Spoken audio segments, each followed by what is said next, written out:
Hi and welcome to My Freelance Life, where I talk about everything regarding freelancing, from taxes to stationery and everything in between.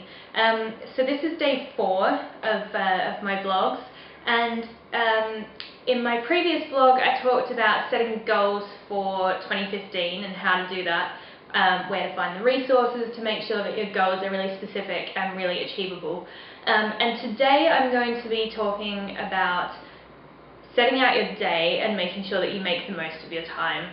So I think one of the things that I've found most interesting about beginning as a freelancer is that it's a little overwhelming to find yourself with a blank canvas of days. So where I would usually have a routine of getting up, going into the office to get there for a certain time, having a schedule of things that I needed to do, and it was kind of comforting because I knew what everything looked like from day to day and I didn't have to think about what I was going to do next.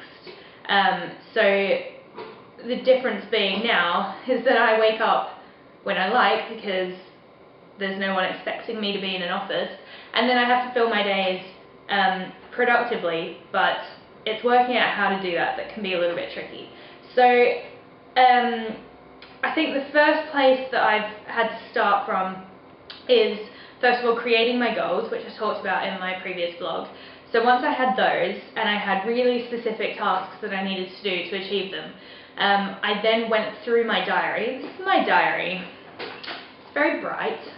It's a filofax, and I love it because, first of all, it's fun and bright and fluorescent.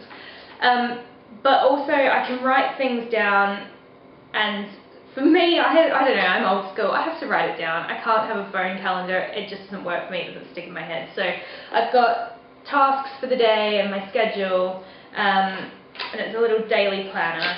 I don't know what I would do without this thing.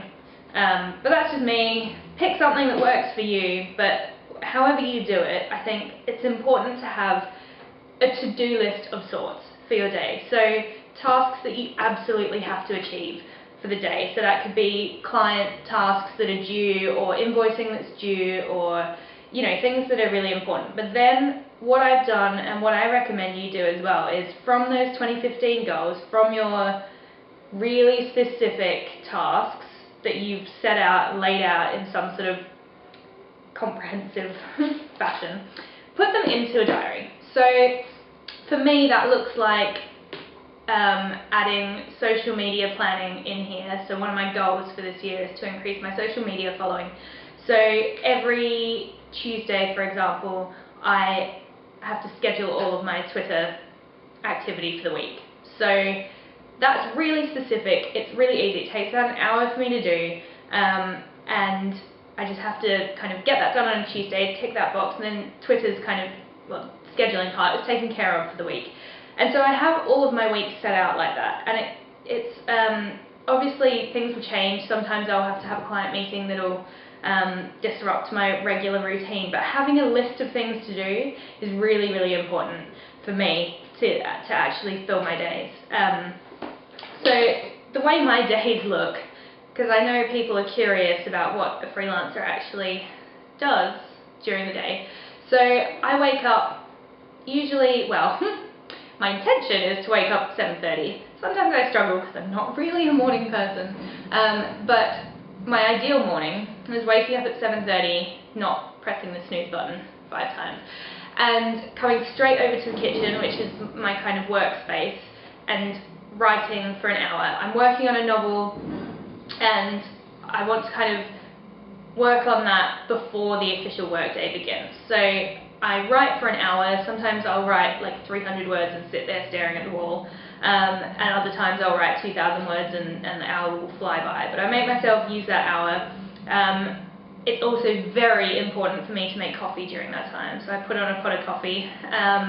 That's kind of my kickstart to the day, and then once I've done that, so 8:30 I finish up doing that, go get ready, get dressed. As I talked about in a previous vlog, I don't work from my pajamas, so I get up, get ready, get dressed, and then I come over to the kitchen again and I start my work day for 9.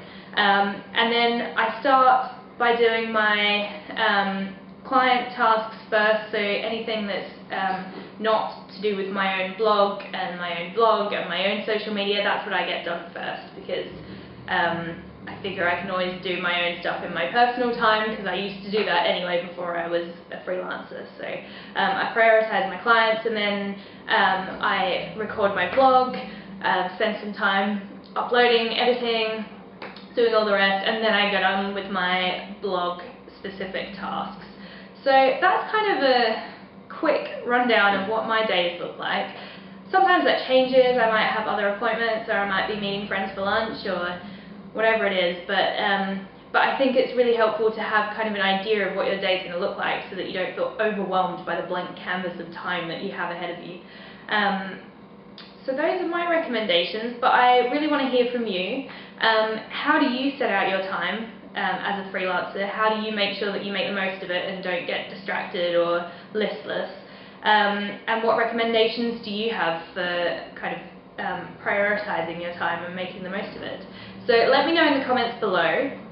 Make sure you subscribe to this blog so that you don't miss any new updates, and I will see you soon. Thanks for watching.